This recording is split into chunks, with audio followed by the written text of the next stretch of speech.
The recent ceasefire agreement between Ukraine and Russia, brokered with the involvement of former U.S. President Donald Trump, marks an unexpected turn in a conflict marked by bitter divisions and personal animosity. The relationship between Zelensky and Trump has been particularly fraught, strained by a 2019 phone call that led to Trump's first impeachment. In that call, Trump appeared to pressure Zelensky to investigate then-presidential candidate Joe Biden, leveraging U.S. military aid for Ukraine.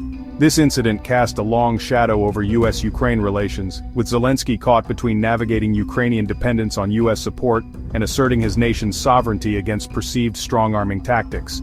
The current ceasefire, therefore, represents not only a potential turning point in the conflict itself, but also a fragile rapprochement between two leaders, with a history of mistrust. It remains to be seen whether this truce can hold and pave the way for a more enduring peace. The presence of Trump, a figure deeply polarizing both domestically and internationally, further complicates the situation. His involvement raises questions about his motivations and the potential for lasting impact, particularly given his absence from formal political office. The volatile history between Zelensky and Trump adds another layer of complexity to an already precarious situation. However, the urgency of the situation, with ongoing Russian aggression and its global consequences, necessitates exploring all avenues for peace, however improbable they may seem. The ceasefire, however fragile, offers a glimmer of hope in an otherwise bleak landscape. Whether this opportunity can be seized upon and transformed into a lasting peace remains to be seen. The crux of the recent agreement lies in a 30-day pause on attacks targeting energy infrastructure within Ukraine. This temporary ceasefire, while limited in scope, represents a significant development in the ongoing conflict. It marks the first instance of a coordinated cessation of hostilities since the conflict's escalation following Russia's invasion. The agreement, however, is not a product of bilateral negotiations between Ukraine and Russia alone. It emerged from a complex interplay of diplomatic efforts involving former U.S. President Donald Trump and Russian President Vladimir Putin. Trump, despite no longer holding public office, played a pivotal role in brokering the deal. Trump first engaged in a phone call with Putin proposing a comprehensive 30-day ceasefire. While Putin rejected a full cessation of hostilities, he agreed to a more limited pause focusing on energy infrastructure. Trump then relayed this offer to Zelensky, urging him to accept. This sequence of events highlights the unusual diplomatic dynamic at play. Trump, acting as a private citizen, inserted himself into the heart of international negotiations, leveraging his personal relationships with both Zelensky and Putin. This unconventional approach, while surprising, ultimately proved effective in securing a temporary halt to attacks on critical infrastructure. The 30-day pause, while a positive development, remains fragile. Its success hinges on both sides adhering to the terms and using the ceasefire as an opportunity to pursue more substantive peace talks. The coming weeks will be crucial in determining whether this fragile truce can be translated into a lasting peace. Volodymyr Zelensky, facing immense pressure from the ongoing conflict, approached the ceasefire agreement with a mix of caution and pragmatism. While recognizing the urgency of halting Russian attacks on Ukrainian infrastructure, he also understood the need to secure guarantees and avoid any perception of capitulation. Zelensky, in his phone call with Trump, made it clear that Ukraine's acceptance of the ceasefire was contingent on several key conditions. Firstly, he insisted on a formal agreement outlining the specifics of the ceasefire, ensuring both sides were bound by clear terms. This emphasis on formalization reflects a desire to avoid the ambiguities and potential for misinterpretation that have plagued past ceasefire attempts. Secondly, Zelensky requested U.S. monitoring of the ceasefire to ensure Russian compliance.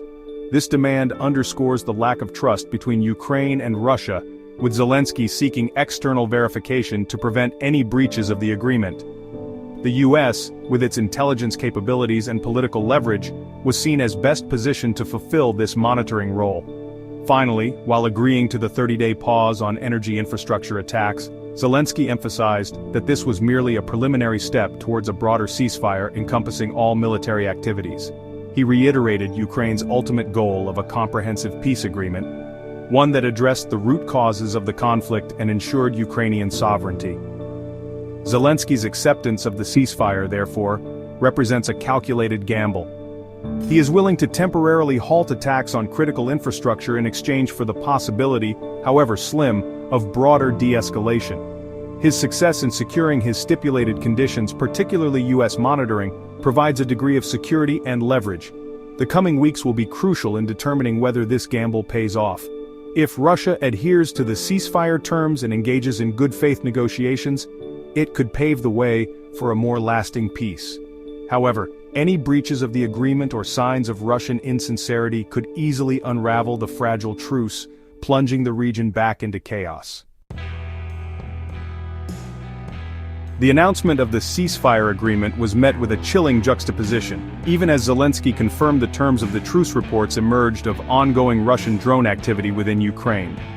This stark contrast between words and actions underscored the deep-seated skepticism surrounding any agreement with Russia. The New York Times, citing Ukrainian military sources, reported that Russian drones continued to operate in Ukrainian airspace even as the ceasefire was being publicly announced. These drones, while not directly targeting energy infrastructure, highlighted Russia's ongoing military activities and fueled concerns about their commitment to the agreement. Adding to the sense of unease, reports surfaced of recent Russian strikes on various Ukrainian targets in the days leading up to the ceasefire announcement. These attacks, including a drone strike on an airfield in Engels that injured 2 people, and a missile strike on Kostiantynivka that killed 1 and injured 2 others, demonstrated the very real human cost of the conflict. Zelensky, in his public statements, condemned these continued attacks, labeling them a violation of the spirit, if not the letter, of the ceasefire agreement. He argued that the agreement should encompass a broader cessation of hostilities, not just a limited pause on attacks against specific infrastructure. These incidents highlight the fragility of the ceasefire and the deep mistrust that exists between the warring parties. While the agreement focuses on a pause in attacks on energy infrastructure, it does not explicitly address other military activities. This ambiguity leaves the door open for continued low-level conflict and undermines the spirit of de-escalation. The coming days will be crucial in determining whether the ceasefire can hold. If Russia continues to engage in military activities outside the narrowly defined scope of the agreement, it risks undermining the entire process and pushing Ukraine further away from the negotiating table. The international community, particularly the U.S. in its monitoring role, will play a key role in holding Russia accountable and ensuring that the ceasefire translates into a genuine reduction in violence.